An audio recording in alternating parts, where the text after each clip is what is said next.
Bonjour à tous, nous sommes mercredi des Cendres et comme l'équipe d'animation paroissiale de la paroisse Charles de Foucault me l'a demandé, nous allons pendant le carême continuer à nous rencontrer via quelques vidéos.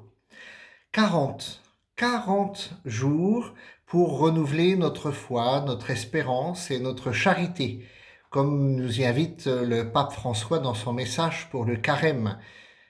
Les 40 jours de carême dans lesquels nous entrons aujourd'hui évoquent évidemment à notre mémoire le temps passé par Jésus au désert. Ce temps de 40 jours et de 40 nuits évoque lui-même ces 40 années passées par le peuple juif à travers le désert en chemin vers la terre promise. Mais attention, la similitude des chiffres 40 ne doit pas nous faire oublier la différence profonde entre ces temps dont l'Écriture garde la mémoire.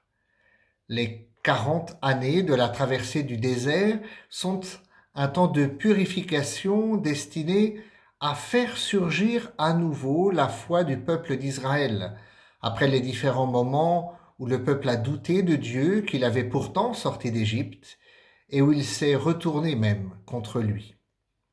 Cette génération libérée d'Égypte ne devait pas voir la terre promise parce qu'elle avait douté que Dieu pouvait la conduire vers la vie. Le sens des 40 jours au désert ont un autre sens pour le Christ. Quand après son baptême, il est conduit au désert pour y être tenté, car nous le savons bien, Jésus n'a pas besoin d'être purifié, il est sans péché. Alors nous aurons l'occasion dimanche prochain de méditer sur ces tentations de Jésus au désert.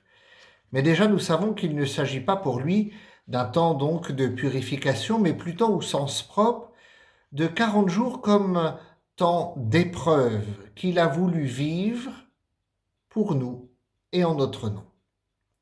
C'est aussi l'occasion pour le Christ d'exprimer, en se référant à la parole de Dieu lui-même, l'exclusivité de la foi en Dieu.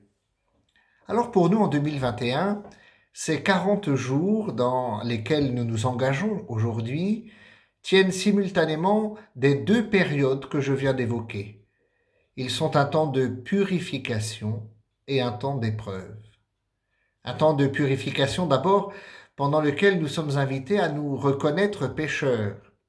Le geste que nous vivons en recevant sur notre tête un peu de cendre rappelle avec évidence les gestes pénitentiels de la Bible, où celui qui est plongé dans l'affliction se couvrait la tête et le corps tout entier de cendre et déchirait ses vêtements. Mais l'affliction dans laquelle nous sommes plongés n'est pas l'affliction d'un deuil. Elle ne vient pas de ce que nous ayons perdu quelqu'un de cher. C'est l'affliction de la prise de conscience de notre état de pécheur. Venir recevoir ces cendres aujourd'hui, c'est équivalemment se reconnaître pécheur. Et c'est pourquoi, au début de chaque Eucharistie dans la liturgie de l'Église catholique, aujourd'hui, il n'y a pas eu de préparation pénitentielle. Les cendres reçues sont, pour nous, cet acte de pénitence.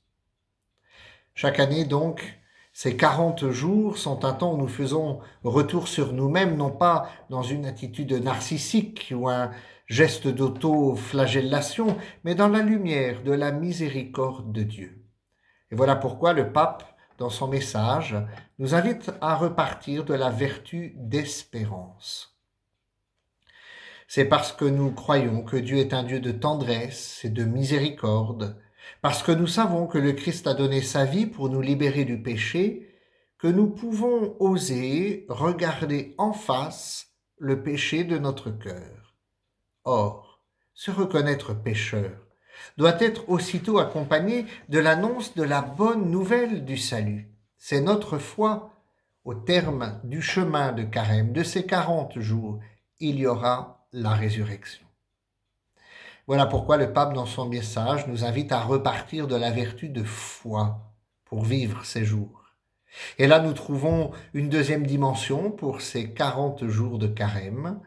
Ils ne sont pas seulement un temps de conversion et de contrition, Ils sont aussi, et nous en faisons l'expérience chaque année si nous vivons vraiment notre carême, un temps d'épreuve pour la foi. Oui, si avec la page d'évangile de ce jour nous sommes invités au jeûne, à la prière, ce n'est pas pour nous punir, ni non plus pour donner un signe extraordinaire devant lequel tout le monde aurait à s'émerveiller. Nous ne sommes pas dans un ramadan chrétien. Si nous jeûnons, si nous prions, c'est parce que le jeûne, comme la prière, est un acte de foi en Dieu Trinité, Père, Fils et Saint-Esprit. Et nous faisons l'expérience, nous la faisons dans notre chair aujourd'hui et dans notre esprit, que celui qui nous fait vivre, c'est Dieu. Pendant ces 40 jours, ce n'est pas nous qui changeons nos cœurs, c'est lui qui les changera. Alors, laissons-nous faire. Jeûner, faire l'aumône, prier, cela n'est pas remplir un cahier de charges, c'est pour vivre, en plus et mieux, la vertu de charité, la plus grande selon saint Paul, et qui fait alors écrire au pape François dans son message « La charité se réjouit de voir l'autre grandir. C'est la raison pour laquelle elle souffre quand l'autre est en souffrance, seul, malade, sans abri, méprisé ou dans le besoin. La charité est l'élan du cœur qui nous fait sortir de nous-mêmes. » Bon carême.